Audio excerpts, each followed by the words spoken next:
So today we are going to talk about script writing and the one factor that makes it possible for a script writer to be able to finish a script or a story. Now, what is a story? A story is a gist. A story is an idea, a constructive idea, with a beginning, middle, and end. To a script writer, a story is like the human skeletal structure, while the script, a finished script, is like a human structure with the flesh, with more details, the flesh, the eyeballs, the fingernails, the hairs, and all of that. The breath in that particular creation, that is the script. It gives it more life. But there is one, factor that makes sure that a script writer finishes his story. There is a particular encounter every storyteller comes across in the process of writing a script. So when a storyteller figures out a story, something happens, something very remarkable happens. It's kind of abstract, you know. And what is that? There is a particular voice that wakes up. It emerges at the wake of the story. That voice emerges at the wake of the story. And this particular voice, I've given it a name. It's going to sound absurd, but it's the name I've given it, and I call it little madness. Little madness. It is a voice that speaks to every creative out there. This particular voice, it speaks to every creative out there. As long as you are one who can create something, you can create something from nothing and manifest it into reality. Whether your finished work is a blueprint, for the next person to take over, or into a finished structure. As long as you can create something from your imagination, you can imagine something, bring it to reality, either as a blueprint or into a finished structure, then Little Madness speaks to you. I will explain what Little Madness is all about. So, Little Madness, it it has two forms. The first form is as a voice in your head. The drill agent. That's the first voice. The drill agent is the first voice. That makes sure, that it's constant in your head, you know, trying to make sure that you accomplish your daily goals and that you are, effective, that you deliver each day, that you are focused and that you finish what you started. Now, the second form is like a force. You understand? It's like a force. It is more physical. You see it on the writer or the creative. You remember the series, The Flash, Time Force, whereby Barry Allen, the moment he got um, the ability of a speedster, he tapped into the time force. You understand? Now, Little Madness, the second form of Little Madness is that force for creatives. You understand? When they find themselves submerged in that fantasy they are creating or they are manifesting into reality, when they are expressing what the character, is expressing in what they are writing, when they are speaking out the words rather than thinking it. You understand? When they are thinking out loud, say for example, if the character is chanting, and then you may find your brother who is a writer, your sister who is a writer, you may just walk in on them in their room, and they are dancing and chanting, and they don't even notice you. They don't notice you. Their eyes may be closed. Now they have tapped into that force. So some people may be like, what is this person doing? Is this not madness? So that is where the name comes in, Little Madness. Like, is this not madness? You are going crazy, and the writer or the creative will just laugh it off because he or she understands that they do not understand what's going on. They don't get it. You understand? So that's where I got, that's what inspired me to call it Little Madness. It is little, it's not a full madness, it is just a little one that we tap into in order for us to, you know, amass the creativity to, to get it right the way we have envisioned it. It is it is that force we tap into in order for us to, you know, see our vision clearly and express it remarkably well on the script or in whatever we are doing. You understand? So that is little. That's the second form of little madness. Let's continue. So, like I said, when a scriptwriter figures out a story, this voice emerges at the wake of that story. And in that moment, it poses two very, rigid, two very, very intense questions to you. It may appear very mild, but those questions are, they are like a contract. The two questions it's going to ask you, they are like a contract. They're a contract. And the first question is going to ask you, this story that you have figured out, why must it be you that will write it? Why must you be the one to write this story? That's the first question. And then in your mind, what's going on in your mind in that particular moment is, oh, this story is amazing.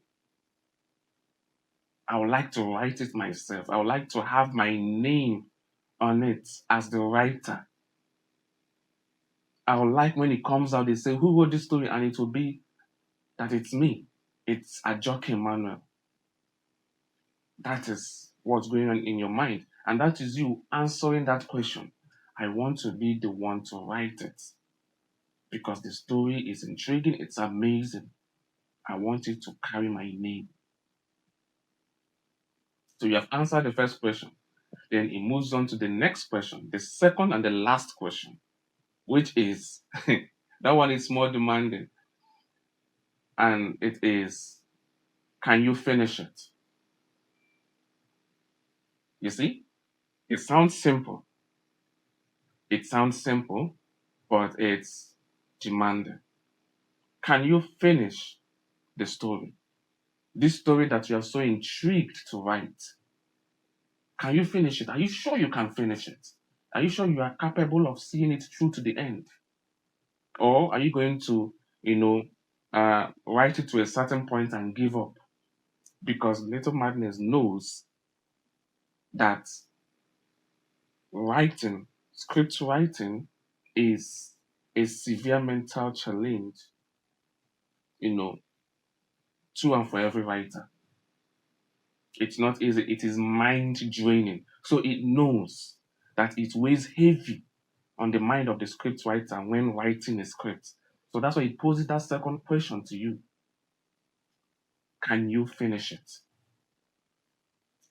And when that second question comes, that is when you start, convincing yourself, when you start getting yourself into that mood, locking in into that story to make sure that you never let it go. You figure out the most part of the story, you figure out the anchor of the story because every story has an anchor. That's a different topic on its own, something we are going to dive into later. But for now, we are talking on Little Madness. So it's going to ask you that question. Can you finish it? And then you see the script writer who has locked in on that story, who is so intrigued to write it, tell himself in that particular moment, I'm going to finish the story.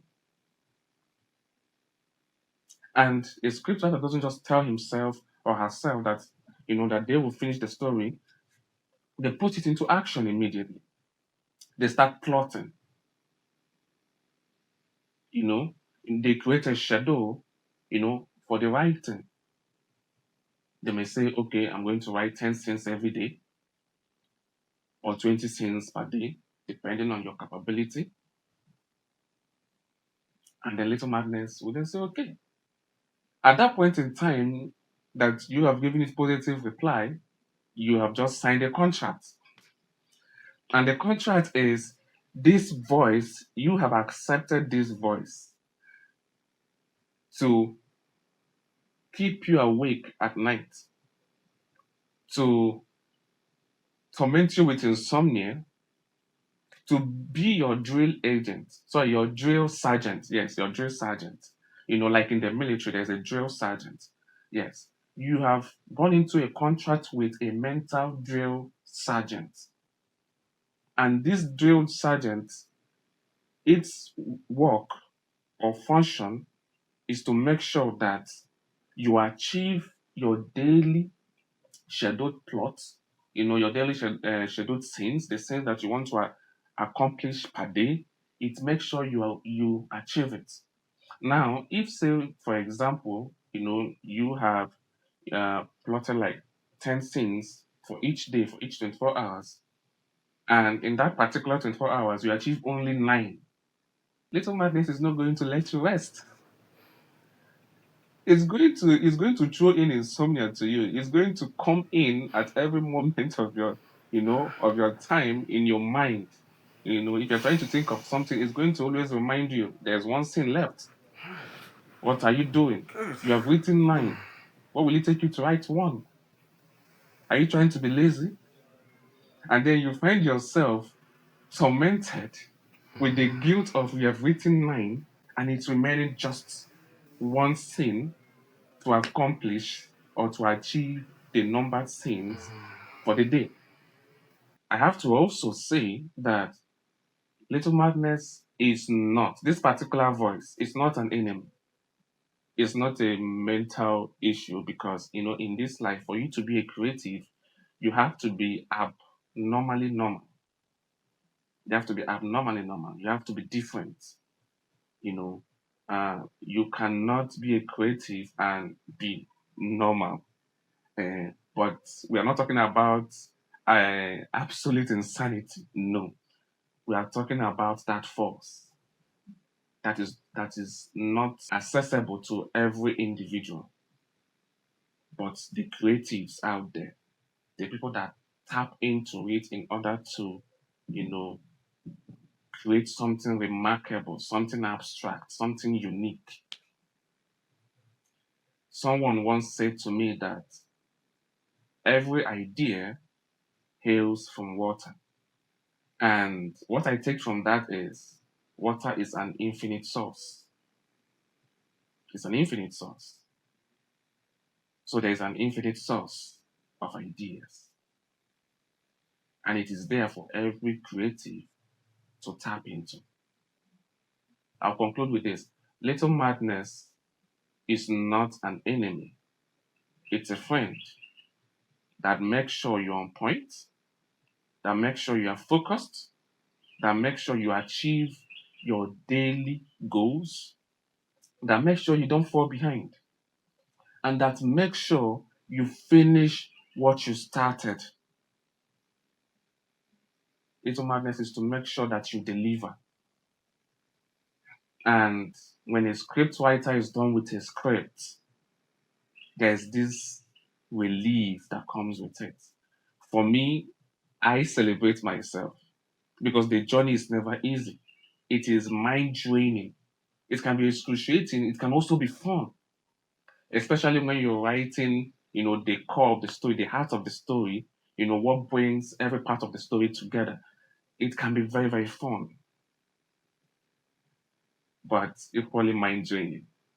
So what I do is I celebrate myself. I go out there, I buy something and I eat for the sake of I have finished the script, and then I detach myself from the script completely in order to, allow another story to come in. So that will be it for today. Thank you.